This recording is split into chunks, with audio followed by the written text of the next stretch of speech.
Okay, so we've got back to the beginning, and just take a look and see, like I've got quite a loose loop here, and I've also got the knot here, which I'd quite like to hide a little bit better. Although this will probably end up being the back of the wreath, it would still be nice to hide it a bit better. So my yarn is working on the opposite side, so maybe the front side of my wreath. So I'm just going to go underneath that loose kind of loop, and then I'm going to go under the loop just behind the knot there to see if I can pull it all a bit closer together. There we go. So that just feels, for me, that just feels a bit more secure. Okay, and now this is the back of my wreath. If I turn it over, that's the front. So you get this nice neat centre.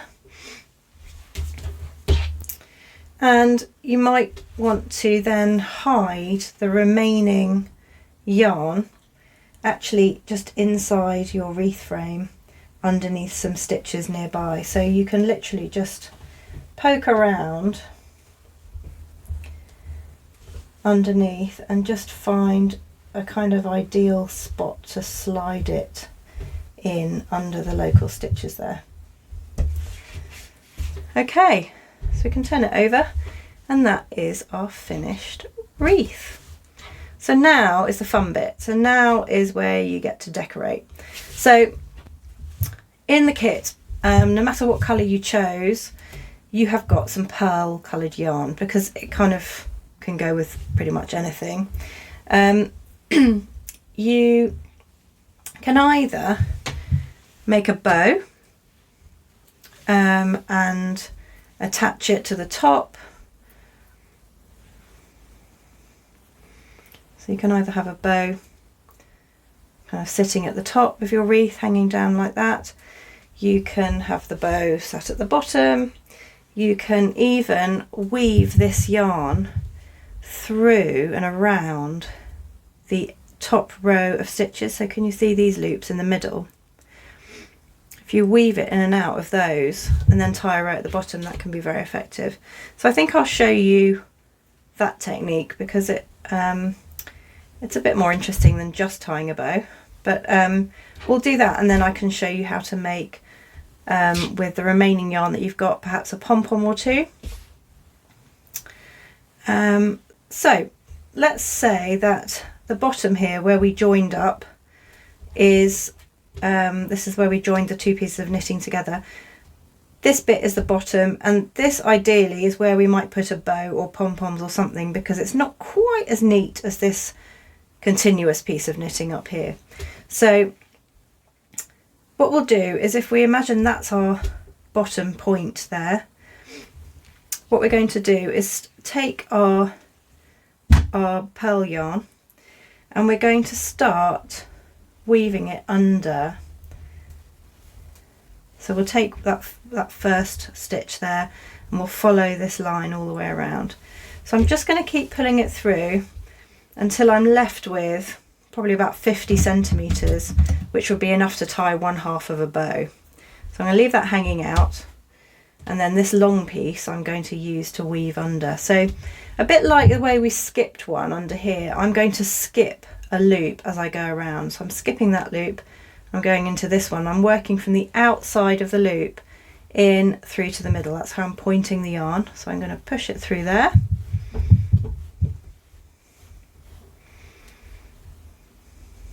Like that. And then I'm going to skip that next one and go under here with the next one along. Outside, from the outside, pushing it towards the centre. There we go. And we're just going to keep working around, so skipping that one, going to the next one.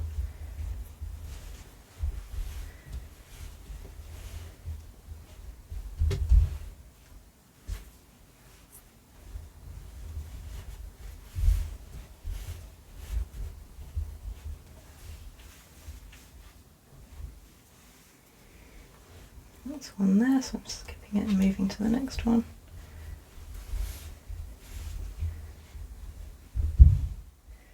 Skipping that one, going to this one.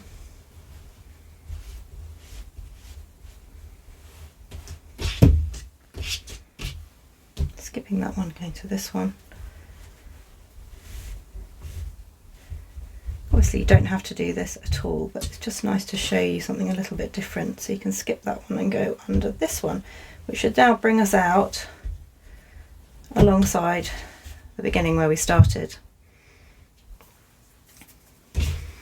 So there we have that new colour woven in. And at this point you could then tie your bow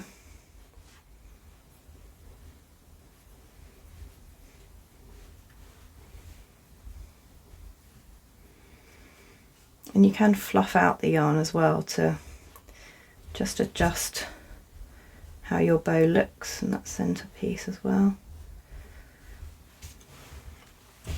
Yeah, so you could have it like that, or in actual fact you could turn it upside down if you wanted to, and have, if you adjust your bow, you could have it so that the dangly bits of the bow are hanging down this way, and chop them at an angle would be quite nice.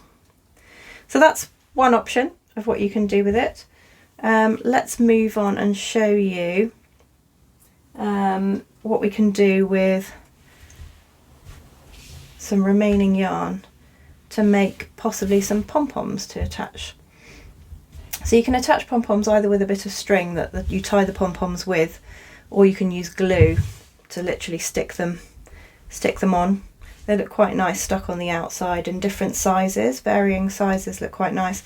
And in fact, you could do a collection of pom-poms of contrasting colours to match this woven in bit here, and not use the bow at all. So you could just, when you get to the top there, chop this yarn and tuck it in so it looks like the yarn continues without a break.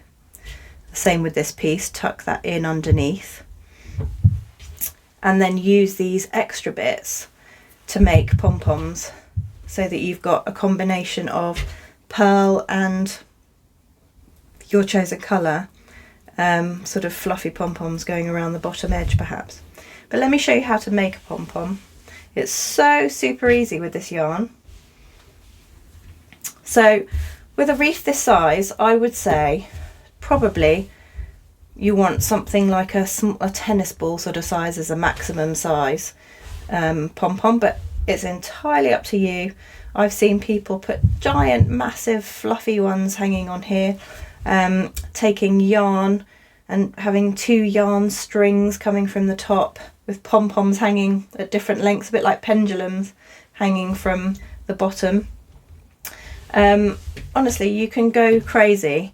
Once you start making pom-poms though, I will warn you that it is a little bit addictive. Okay, so let's move on to the next video then, and I will show you how to make the pom-poms.